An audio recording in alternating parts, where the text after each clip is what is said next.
Now as we're moving into this period of uncertainty, should we, or can we necessarily, question status quo?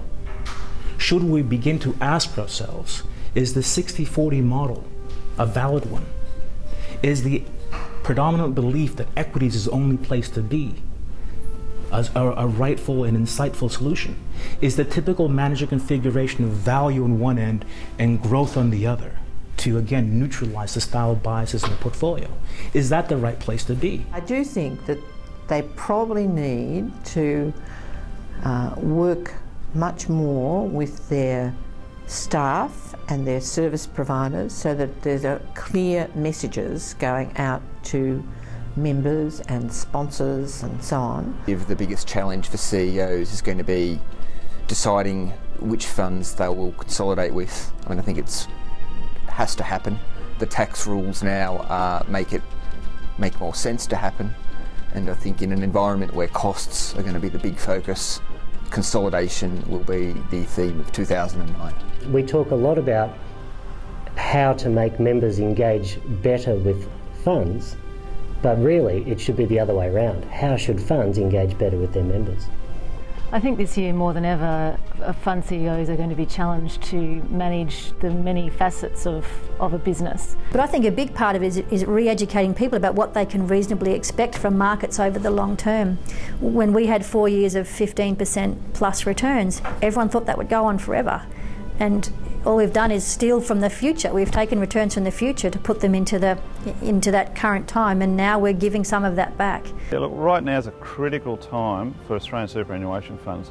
Historically, ever since the introduction of compulsory super in 92, executives or administrators or whoever's running these funds need to stick their hand up and catch checks as they flew past. That was as simple as that. Now we've finally got a little bit of member engagement. We've got some negative returns for probably 2 consecutive years. This is really going to sort out the skill sets of the executives of their funds. From a fund perspective though, this might provide you with an opportunity to look at the way things operate, how you're running your fund, how you're dealing with your members. There's no question that the strong will survive and others might need assistance in this time. So it's an opportunity to take stock, look at what you're doing, make sure that you're really addressing the fundamentals and become stronger as we move out of it. I put out the challenge to industry. We've got to make decisions and we've got to have a system that is in the best interests of the member. If I knew then what I know now, I probably either would have spent it or would have put it in a tin under the bed. So we have three CEOs today that have agreed to come along and talk about the mistakes they wish they hadn't made, or 20/20 hindsight. I suppose as a CEO myself, one of the things we have to deal with is who is ultimately responsible. And I know when I had a member say to me recently, "Are you responsible for these investment returns?" I really wanted somewhere to hide. I wanted somewhere to go. I wanted to blame Lehman Brothers or Bear Stearns or the regulator. At the end of the day, a CEO is responsible. If we stand up in front of members and take responsibility and indeed credit during the good years, we've got to stand up and also take responsibility during the not so good years. The first speaker today, who we have the privilege of listening to, is David Elia, who is well known to you. David joined HOSTPLUS as Operations Officer in March 1999, before being formally appointed as Chief Executive Officer in September 2003. Prior to his work with HOSTPLUS, David worked at KPMG and Jakes Martin Industry Funds Administration, now known as Super Partners. David is a qualified chartered accountant and an associate member of the Institute of Chartered Accountants in Australia and a fellow of FinCEA. David is also a member of the Association of Superannuation Funds of Australia and also an AIST member. He's also a director on the Fund Executive Association. In 2004, David was named as the Fund Executive of the Year. Ladies and gentlemen, could you please welcome David Elia to the platform?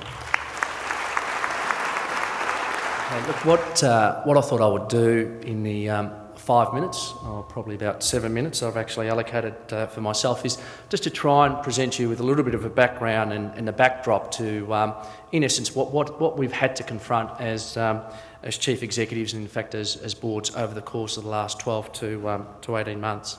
I thought it would be appropriate to maybe just utilise the MSCI index over the last 5 years, and the reason why I've picked the MSCI index is that because clearly the issues that we've had to confront are in fact global. And whilst I would much prefer to be focusing on the first 4 years and talking to you about how wonderful the fund's performed and how well I think the superannuation industry as a whole has actually performed, unfortunately I'm going to spend the next 5 minutes or so talking about that little, it looks like a bungee jump, that 12-month period from March 2008 to 2009. So let's see what happened.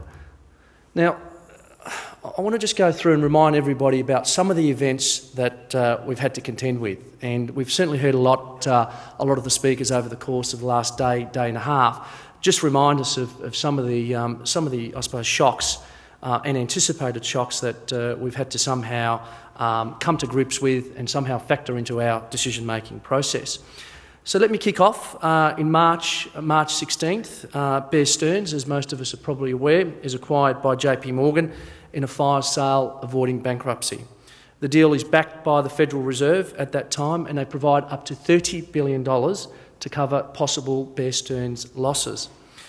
The subprime mortgage crisis at that time reaches, I suppose, a critical stage during the first week of September 2008. Where we see, I suppose, the first significant elements of the severe contraction, I suppose, of liquidity in the global credit markets, and really the underlying threats that that subsequently posed to investment banks and, I suppose, banks globally. September the 7th, the Federal Reserve, in essence, at that time, takes over Fannie Mae and Freddie Mac, which at that point in time owned or guaranteed about half of the US's $12 trillion mortgage market. And in effect what they did was nationalise those particular institutions. This causes enormous amount of panic within investment markets, largely because almost every home mortgage lender and Wall Street Bank at that point in time relied on them to facilitate, I suppose, the mortgage market. And investors worldwide at that time owned about $5.2 trillion worth of debt securities, which were backed by them. September the 14th, Merrill Lynch is sold to the Bank of America amidst fears of a liquidity crisis. And we all obviously recall that, obviously the great event, the 150-year-old institution, Lehman Brothers, collapses at that time. The story continues. The US Federal Reserve lends $85 billion to AIG, just barely avoiding bankruptcy. October the 3rd, we all remember George W. Bush, the President of the United States at that time. He signs the Emergency Economic Stabilisation Act, creating a $750 billion Troubled Assets Relief Program, affectionately known as TARP, to purchase the failing bank assets. Subsequent to that, literally within the space of about a week and a half, basically they tap into the $750 billion available from the TARP fund, and they inject about $250 billion into the US banking system. Now, I apologise if I actually miss anybody, but any of the banks here, but 9 banks actually agreed to participate in the program, and they'll receive about half the funds. And these are well-known brands. These are well-known financial institutions, the pillar, effectively, of the investment markets that we know today. Bank of America, JP Morgan Chase, Wells Fargo, Citigroup, Merrill Lynch, Goldman Sachs, Morgan Stanley, Bank of New York Mellon, State Street. I mean, who could ever have envisaged that this would effectively take place? November the 17th, the Federal Reserve continues to dish out money. This time they dish out just under $34 billion to 21 banks in a second round of disbursements. November 24th, Citibank at that time, after a sell-off by investors, causes the stock to plummet by some 60%. Under a detailed plan, the US Federal Reserve again injects $20 billion, bringing the total infusion at that time to about $45 billion.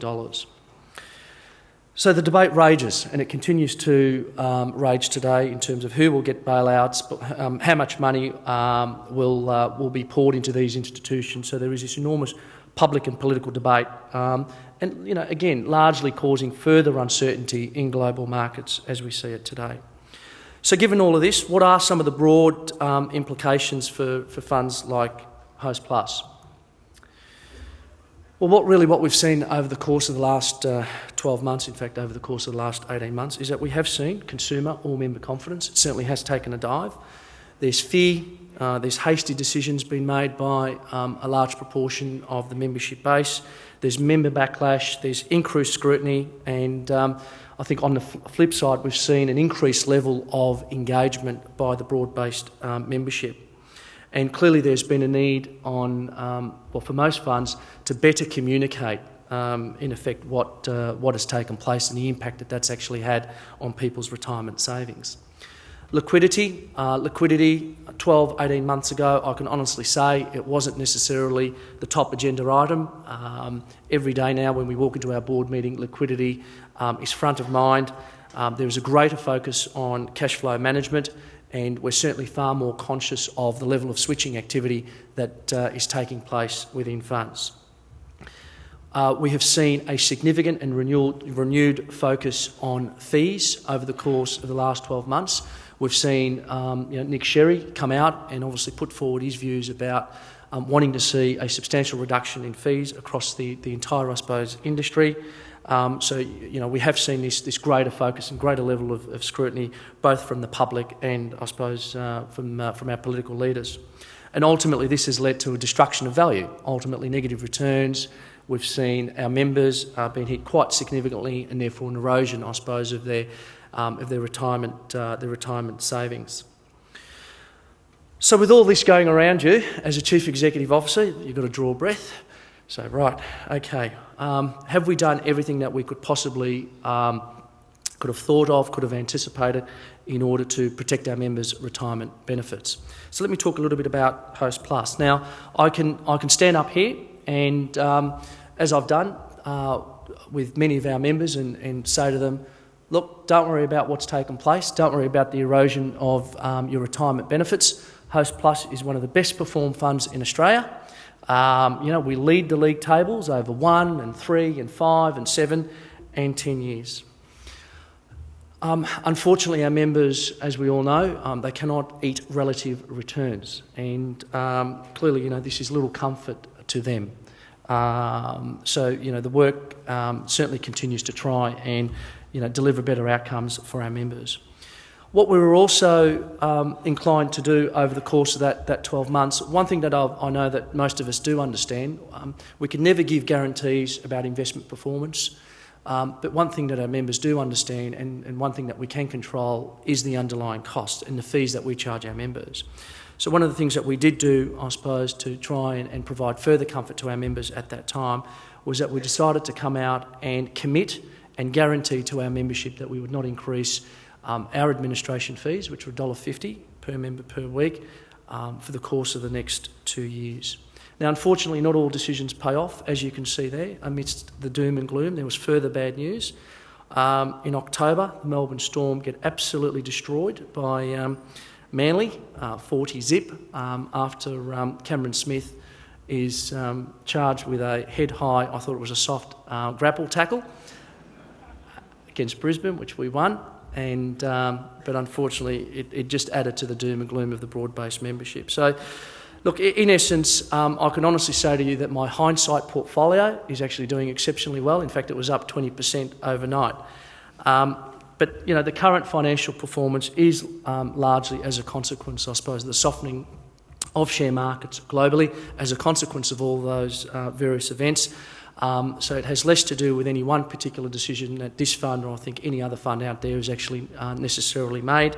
Whilst our members obviously have suffered investment losses this year, I would much prefer to focus, and clearly the energies of our fund and its resources are largely focused on looking forward, looking to the future, and hopefully trying to reverse the losses that our members have incurred, and to try and do that as swiftly as possible. And I'll finish on that note. So thank you.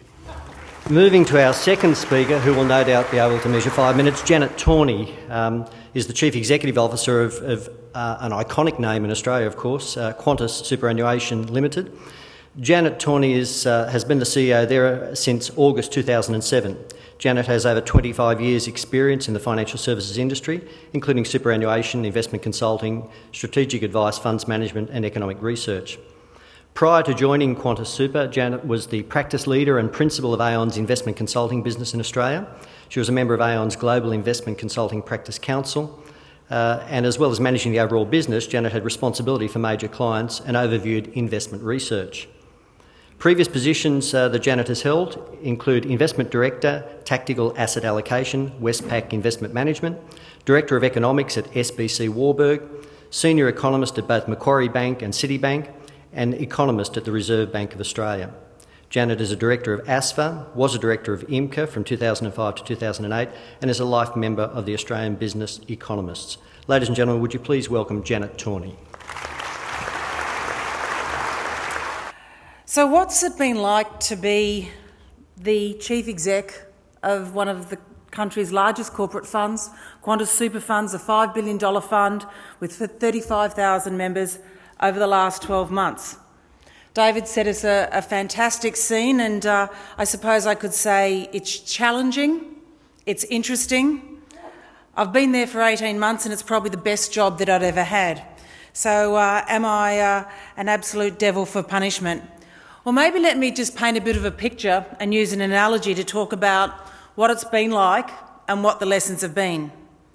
So here I am, I'm the captain of the A380 of superannuation funds. So what's the scenario we're in? We've seen it. It's a period of turbulence, pretty significant turbulence I'd say at the moment, a fairly bumpy flight. But the one thing, and I know you all know this so well, it is about the total journey. And it's the destination, and for us it's the retirement savings of our members to match the expectations as to when they got on the beginning of that flight. So before I go to the learnings, what are the key aspects of the job that I suppose I've been looking at, and really where has our focus been in the 12 and for me the 18 months that I've been there? Well, the first thing is flying that plane. That's running the business.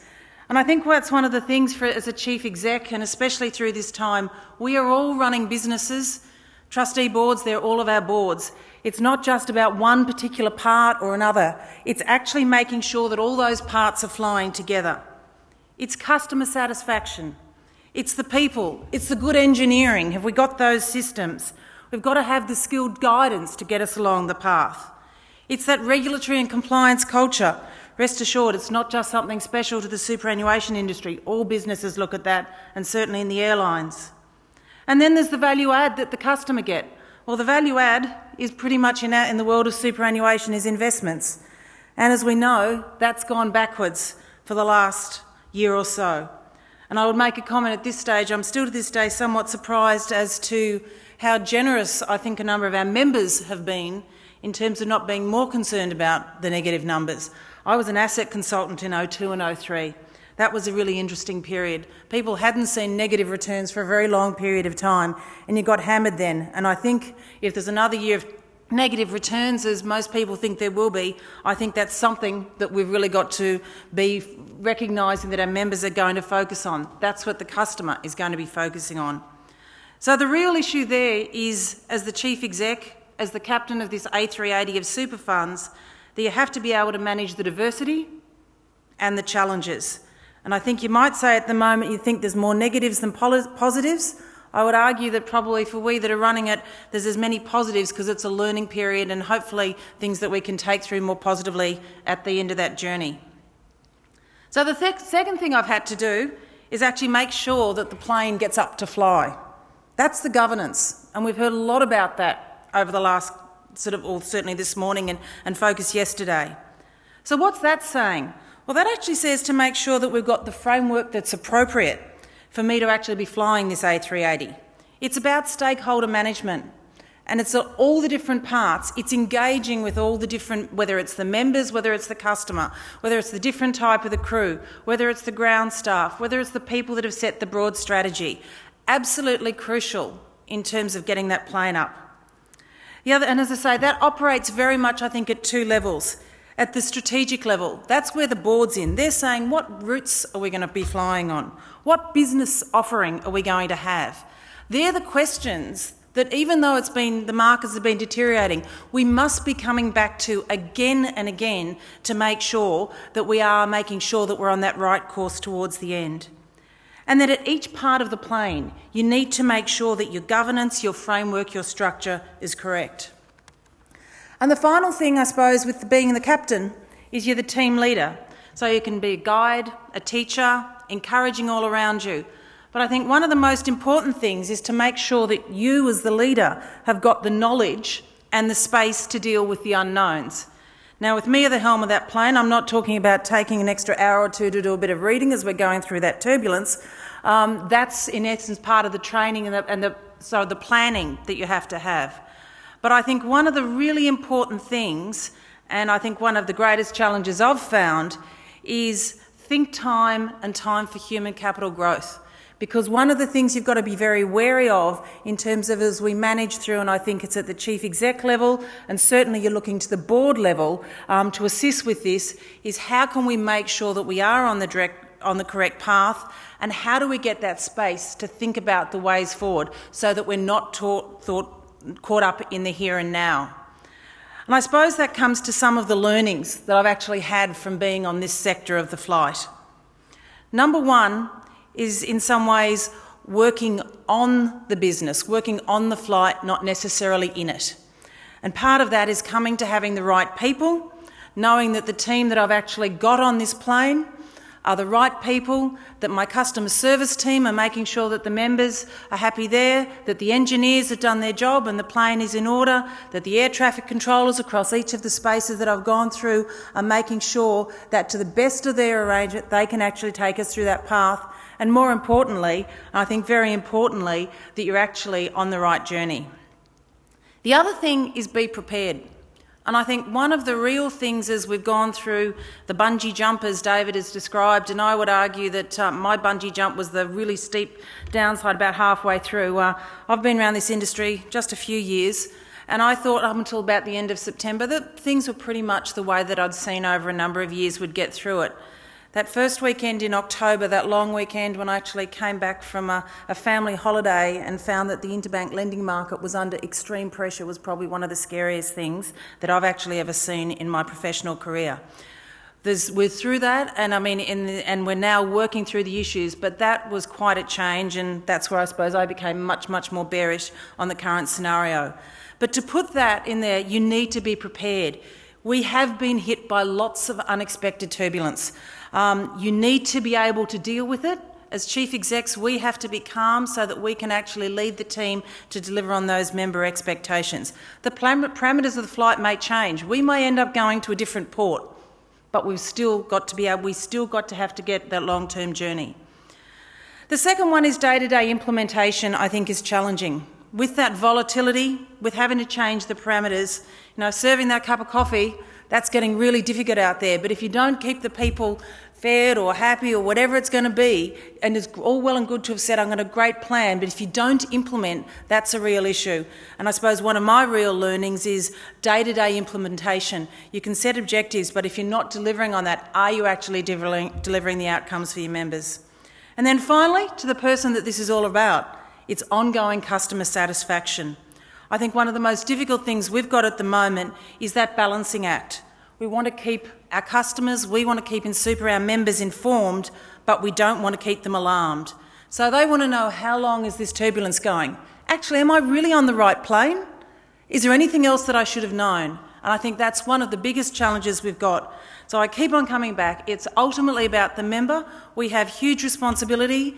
It's a massively turbulent time, but we will get to that end of the journey and deliver our customers to their destination.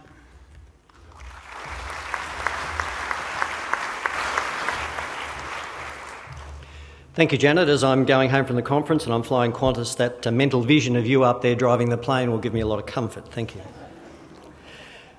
In putting the panel together today, of course, we were looking for an industry fund representative, a corporate fund representative, and we wanted a retail fund representative. We couldn't actually get a retail fund representative, but I thought the closest thing to it in industry fund land was Tony Lally, so Tony kindly agreed.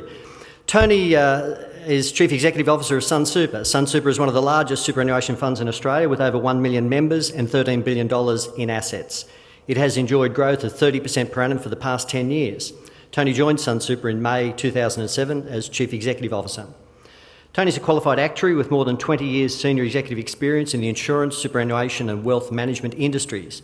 Prior to joining Sunsuper, Tony spent 5 years based in Japan. He was a partner at Deloitte's, where he was practice leader for Deloitte Tomatsu Actuarial and Insurance Solutions, the actuarial practice he set up in Tokyo and led for 3 years.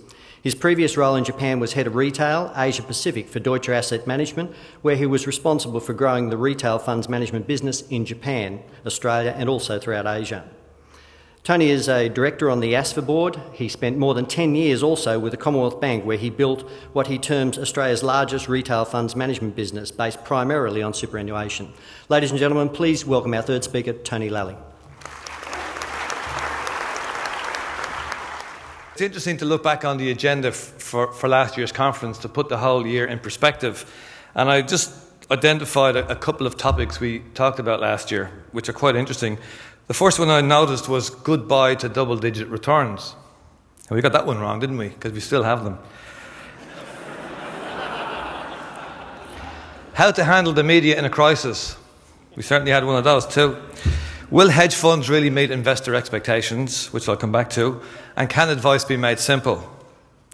And again, just to remind you, on this day last year, the All Ordinary stood at 5,182, and we thought we were near the bottom. While the Dow Jones was 5,549, and for those of you looking forward to your holidays, the dollar was 91 cents. And we were worried because there was a risk, just a risk, that we may have negative returns. In planning for the future, some things we expect to happen, and they don't, or not in the time frame we expected. For example, last year we talked about subprime. That was the big issue. And I remember the estimated losses on subprime were about $100 billion. Would it were so? And also, since the last conference, we had a budget from the government where the Minister for Superannuation announced that we would have a clearinghouse in place by the 1st of July 2009. So there are two expectations we had which probably won't be met. On the other hand, there were some things we didn't expect, or at least not for a long time, and they did happen.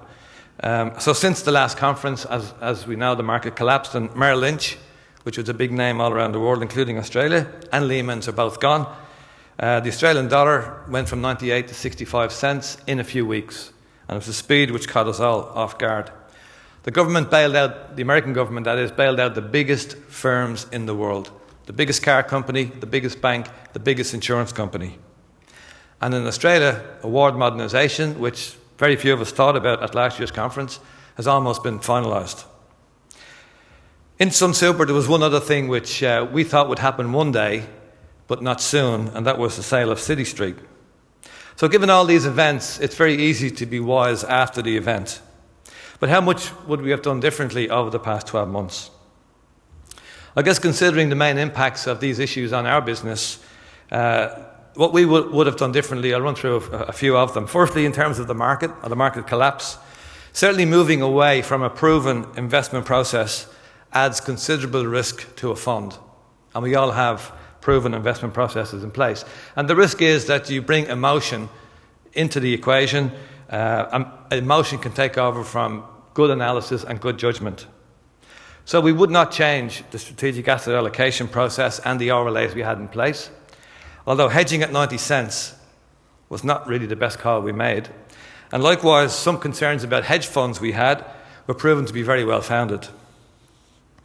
The effect of the market collapse also meant that advice took over from information as the most important need and the most critical need of members. Some years ago, we put in place a financial planning process which was phone-based. So members rang up and they were able to receive financial planning advice from our member advice centre. And this worked very successfully for us. And what we learned really in the past year is that we really should have grown this a lot more quickly beyond the 15 people we already had in place. In looking at award modernisation, while the final outcome was good for our business, the speed at which it all unfolded caught us, like many others, completely by surprise. We were not well prepared, and we missed out completely in the first phase. We really got stuck in, we pulled out all the stops and to rectify that omission, and we're pretty satisfied with the final outcome. However, sometimes you have to change the priorities in your business. And even though there were lots of things happening on the investment markets, this was a in fact, our number one priority for a number of weeks in our business, because it really had the risk of undermining the long-term success of our business if it wasn't rectified. In looking at City Street, early last year, as the subprime crisis was taking hold, there was some talk about the impact on Citibank, which was one of the owners of City Street. There was a risk that they would take a hit and may have to look for more capital. Little did we know the government will be providing that capital. But we reasoned that City Street could be sold and we better prepare. So we started putting together a contingency plan in case it happened. By the time our plan was ready, not only was City Street in the US sold, but City Street in Australia was put up for sale. And fortunately, we had a plan in place, we put the plan into action, and we successfully acquired the business, thereby securing our future. So looking at, I guess, those issues, there's not a lot of things we would have done differently. It was more about emphasis than absolute decisions. But what it taught us was to expect the unexpected and plan for it. Business as usual can usually take care of the expected issues. We will have far more reaching changes, I believe, in the next 12 months. We just don't know what or when. The government's response to the crisis in financial firms and in the financial industry, I think, provides us a clue to what we can expect. The key to handling the future, whether it is expected or unexpected, is preparation, understanding and insight. The big lesson, I believe, is trust your instincts. This is more difficult with investments because, as I said, emotion can overrule good judgment. But in other areas of our business, experience, a sound moral and ethical compass, and instinct are usually good judges of what's the right thing to do. Thank you. Thank you, Tony. I've got to say, though, after listening to the three of you talk, it still sounded like, don't blame me, it wasn't my fault. It was somebody else's fault. And quite frankly, that's not what we're here to look at. We're looking at what mistakes you made. And Janet, we might start with you.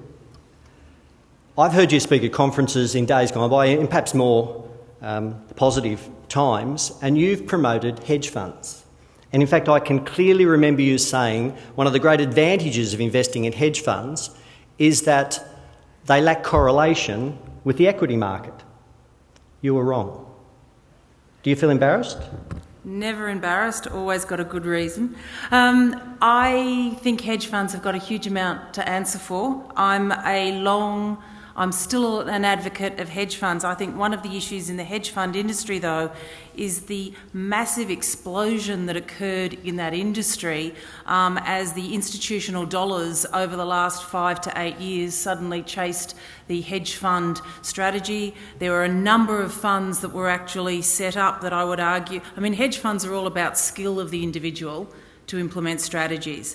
And I think the industry got way ahead of itself. I think if you got in as an early investor in a number of the hedge funds, and I could say when we may have been chatting about it, it would have been relatively in the early days, Michael, there still are good value that can be added, but at the moment I think the hedge funds have got a huge amount to answer for. I certainly know if I hear anyone telling me, to your point, of uncorrelated risks, it's nightmarish, because that's what brought global macro funds undone back in late 2007. And I think one of the big issues that hedge funds do have to address with investors is they continue to promise a significant number of them absolute returns. And I hear the story being said, oh, look, we're doing better than anyone else. As David mentioned, it's this whole thing about a relative sandwich. In the portfolio, it was an absolute return strategy a lot of the time. I think a lot of people have got out of hedge funds. I think it was one, especially out of the CDO crisis, where people were hit in a major way in the short term. It is an area that I think there always should be hedge funds. The strategies are right. The industry, I think that sector probably got to get ahead of itself. There was too much money chasing it. It's about very, very smart people running those strategies, and I don't think there are that many smart people out there as to what we saw over the last couple of years. It will be there. It's, I think, one of the sectors that's going to take a big battering. Well, it is at the moment. It's going to take time to come back. It has to get back to its grassroots, though, and that may be a consistent theme across a lot of investment. The stretch of a number of strategies just went too far at the top of the boom. Apology accepted. You know, it's amazing when people come to my office and they're selling me product, and I saw a quote the other day from Winston Churchill, and it said, "Success is the ability to go from one failure to another with no loss of enthusiasm." Very apt for some parts of our industry. David Elia, not talking about hedge funds now, but I get very confused. I'm not a great sporting fan, but I can't work out whether you're sponsoring Storm Financial or the Storm football team. Could you just clarify that for me? Melbourne Storm Rugby League. Melbourne Storm, right. Well, seeing you are sponsoring sporting teams, I mean, I would imagine you would get an avalanche of letters when you're reporting even relatively good negative returns, that people wouldn't be overly impressed with that strategy going forward. Do you feel guilty about that? Don't feel guilty about anything, to be honest, Michael. So if I understand the question... Is it a good investment of members' money to sponsor Storm the Melbourne Storm? I get them. No, look, it's been a fantastic strategy for us, and I think you've heard me talk often about certainly the importance of brand and investing in your brand and developing brand equity.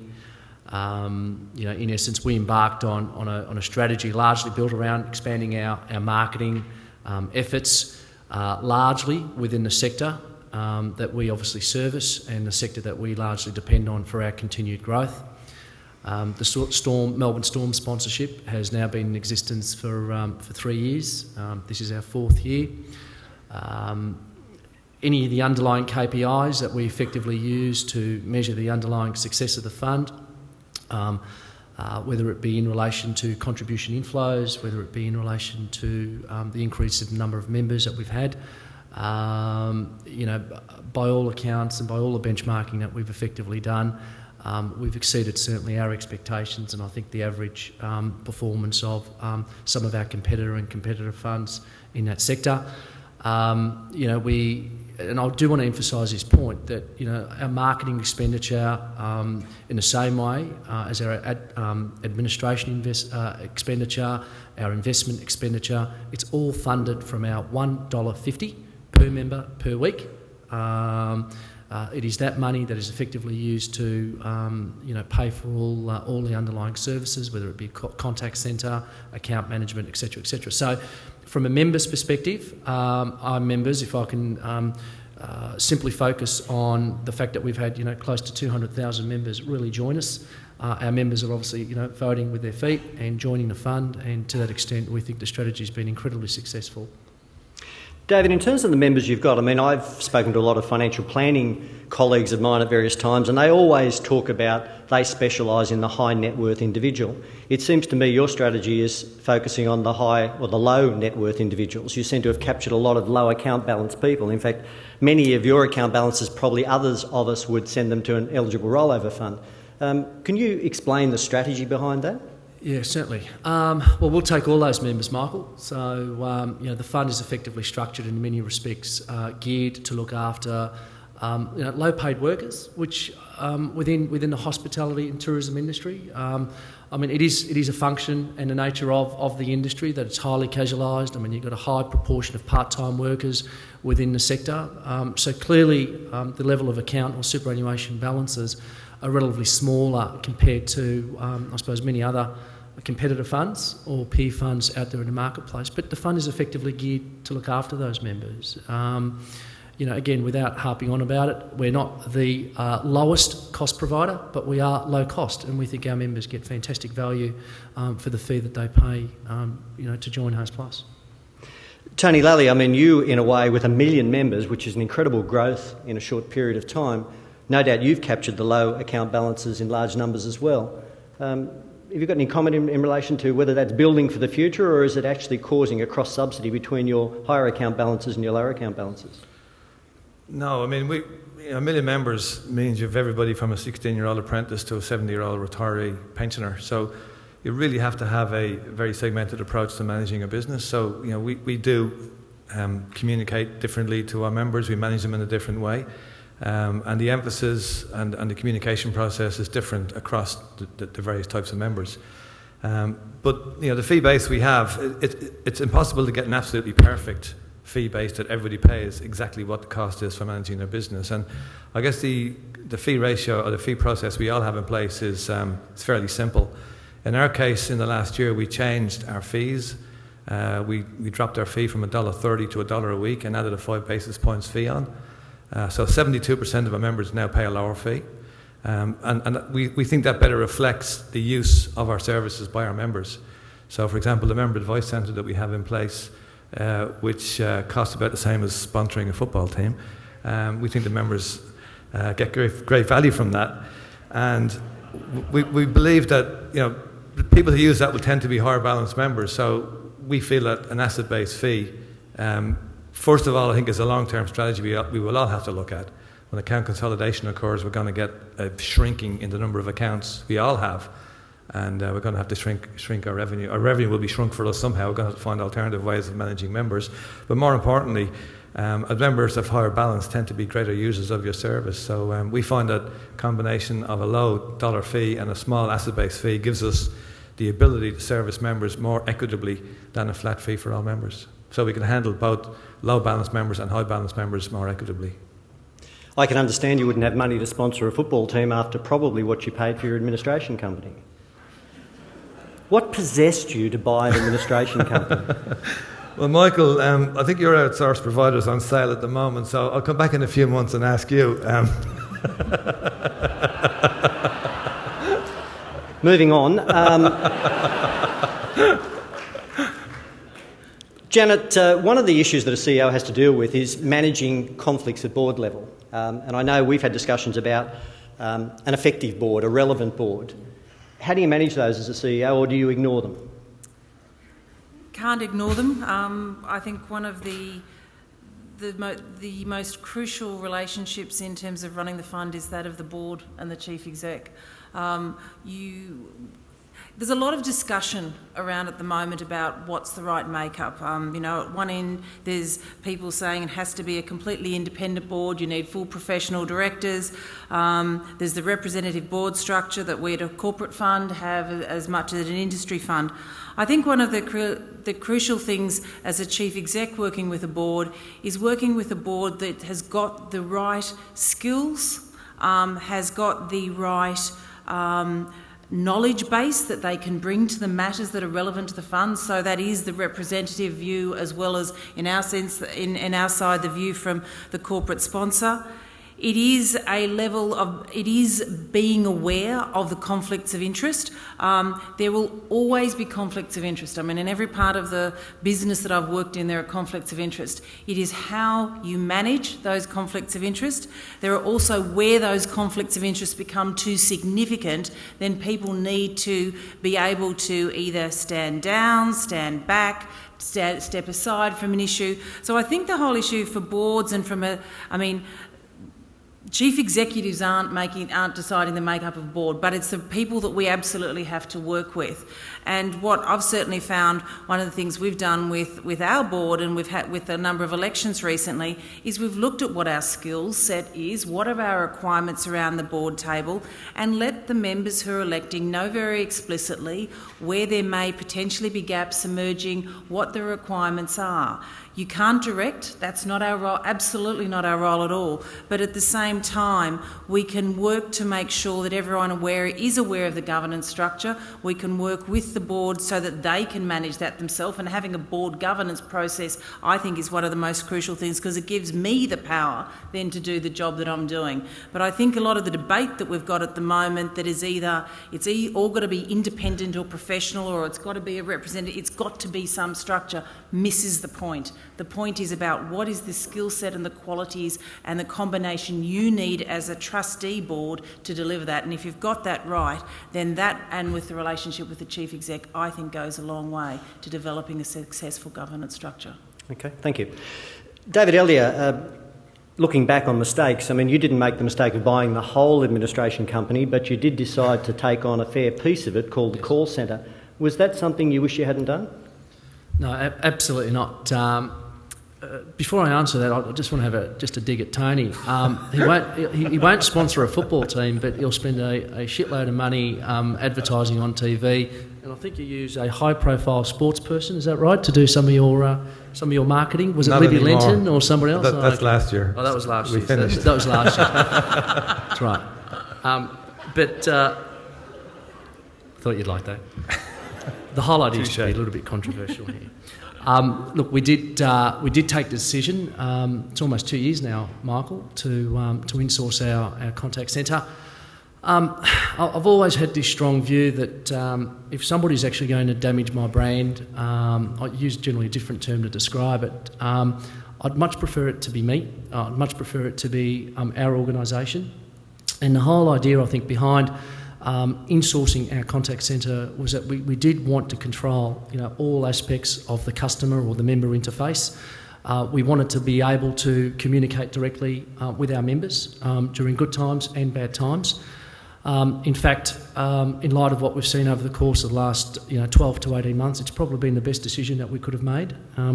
We have been able to move quickly to send out or deliver key messages to our underlying members. We've been able to better integrate all aspects of our marketing, servicing, and more importantly, our financial planning business within the contact centre, and really provide the level of reassurance that many of our members have certainly sought. Can I also, I don't want to harp on it, Michael, but I do make the point again, the funding for our contact centre again comes out of the $1.50 that we charge our members, and we haven't increased our fees since 2004, and unlike many other funds like Tony's, we haven't sought to introduce a percentage-based administration fee. It's simply a flat fee of $1.50. But Michael, just to, I guess, answer your question seriously about City Street, we've felt we reached the scale where we had economies of scale in our own right with over 1 million members. So our cost is certainly lower. The profit margin which was there is now ours. So we really feel that when funds get to a certain scale that you lose some of the economies of scales of outsourcing. So although our hand was forced to some extent by the sale of City Street, we certainly feel quite confident it was the right move for us, and in the longer term already it's proving value, but in the longer term we feel when you get to a certain size the business becomes much more integrated. As David was saying, I mean, the call centre is one aspect, but which is probably the most important piece. But the whole business, if you run the whole business as one integrated organisation, when you reach a certain scale, we think you can get better outcomes, which is a major driver. Michael, can I just add to that? I'm not certain that to describe it as a costly exercise to insource any aspects, I suppose, of your administration function or any function for that matter. Clearly the way some administration contracts are structured, I mean, you do get this annual CPI increase lumped in year on year. So you effectively take a hit, and you take that hit across the entire provision of services. So in some ways you can actually control, the underlying costs. I mean, you ultimately decide the level of service and the quality of service that you ultimately want to deliver to your members. And to that extent, you can effectively dial up or dial down the underlying costings. It's amazing how CEOs get defensive when you talk about mistakes, isn't it? David, you've been a very strong defender of unlisted assets. I sometimes wonder how you can sleep at night with sort of, listed going up and listed going down and unlisted going up. It might have started at 25. For all I know, it could be 55, 65 now. Do you look back on that as a mistake, or do you still sort of hold the line and defend unlisted assets in their valuations? Yeah. Look, I think we heard some of the commentators yesterday, Fiona Trafford-Walker, Doug McTaggart and others effectively talk about the broad-based principles around evaluations of unlisteds. So, you know, I mean, I don't necessarily want to go into that again. But I don't know if Warren Chant's actually here. From a practical perspective, I know Warren spent a fair bit of time focusing on this particular area, you know, highlighting this notion that, you know, funds such as HOSTPLUS, you know, we've got about 36-37% exposure to unlisted assets. You know, the point I want to make is this, is that, you know, I never heard, you know, Alan Kohler, Warren Chant, they never wrote to me when listed property trusts were, you know, returning, you know, 20-30% rates of return, and, you know, our unlisted vehicles were delivering, you know, mid to high teens. They never wrote to me to say they were outraged, that we're undervaluing our assets, and that it was inequitable, and that we ought to be, you know, revaluing our assets upwards. By the same token, and I think the point was made yesterday, and we heard it in fact again this morning, you know, from directors and chairmen of public listed companies, who is to say that, you know, mark-to-market valuations are in fact correct? And in some respects, we're sitting back here and we're waiting for the listed market to pretty much trend upwards, and hopefully meet the valuations that, you know, we currently hold for our unlisteds. So yes, you are a defender of unlisted assets. Thanks, David. Ladies and gentlemen, I've got lots of questions, and as you can tell, my rapport with the committee is such as that we could go on and on asking questions. If you have any questions, please feel free to put your hand up, and if you don't, I'll continue to ask those questions. But in the meantime, while the lights are up, thank you, and while if there are roving microphones around, I'll look for somebody asking a question. But in the meantime, Janet Torney, should we all be running defined benefit funds? Should we be returning to the days of old? I mean, I think we all in this room wish we were a member of a defined benefit fund right now. The other debate, of course, is cap guaranteed. I mean, a lot of us are spending a lot of research time looking at whether or not cap guaranteed can be introduced. The lack of reserves, of course, is one of the critical issues there. Yeah, I mean, we run a fund that's a third DB and two-thirds accum.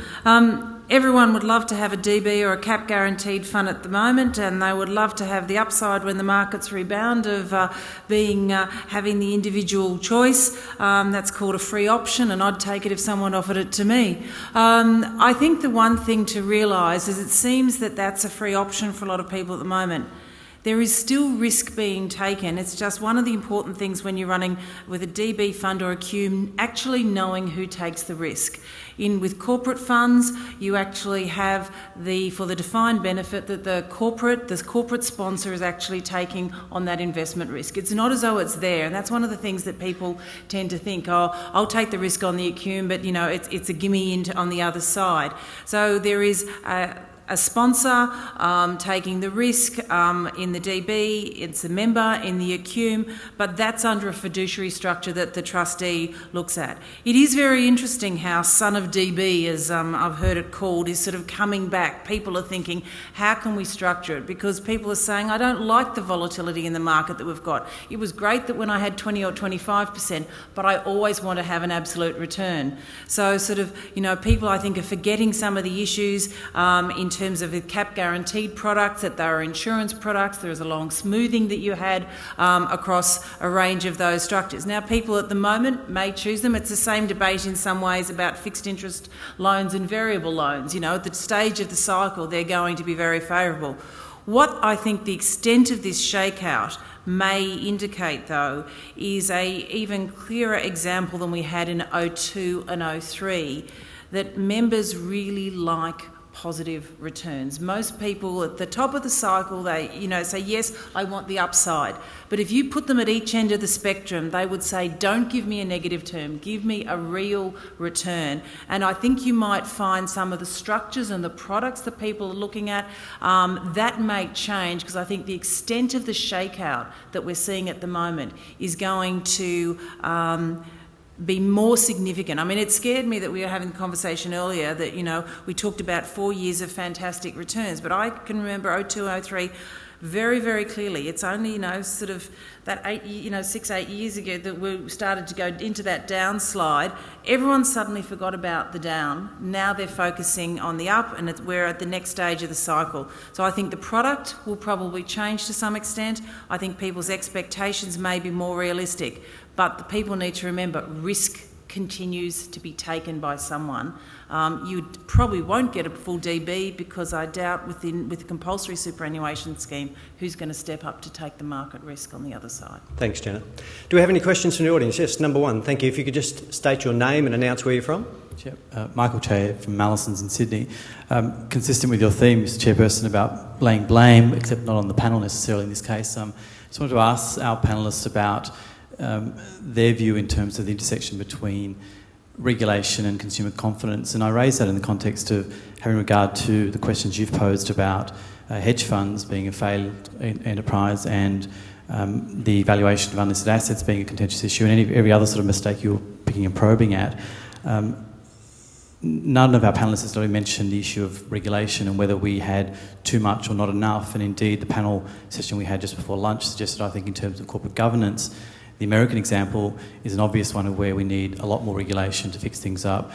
Curious to know, having regard to some of the mistakes and the insights our CEOs have had in their own respective funds, what they think is the appropriate balance between perhaps more regulation, if any, having regard to, each time we tamper with the system, we obviously lose a bit of investor confidence.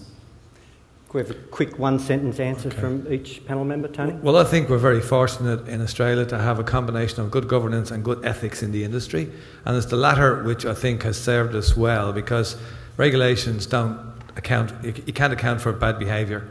Having said that, I think the government will look at some strengthening of the regulations. I think there's going to be an increasing outcry against compulsory superannuation this year, and the government's going to have some answers ready, and the risk we run is some extra regulations will be imposed on us to cover some of these issues. Janet? I think on regulation the real danger is that if you go that route, you tend to go too far. I think also regulating products is going to be an issue. I think the overall regulatory environment will change though, and that may change the nature of the products or the offerings. David? Yeah, Michael, I think, we heard it today, is that we probably don't need more regulation, we probably need better regulation. One area, however, that I think will, and is in fact receiving increased scrutiny, and funnily enough, organisations like Storm Financial, this whole notion of, the quality and the provision of advice and how that advice is actually provided to members, I think we can expect to see the government effectively react and maybe reintroduce more stringent guidelines and requirements in that area. Ladies and gentlemen, we might call that to a close now. I think we've had an outstanding session with three very capable, very professional and very brave CEOs. Would you put your hands together? Thank you.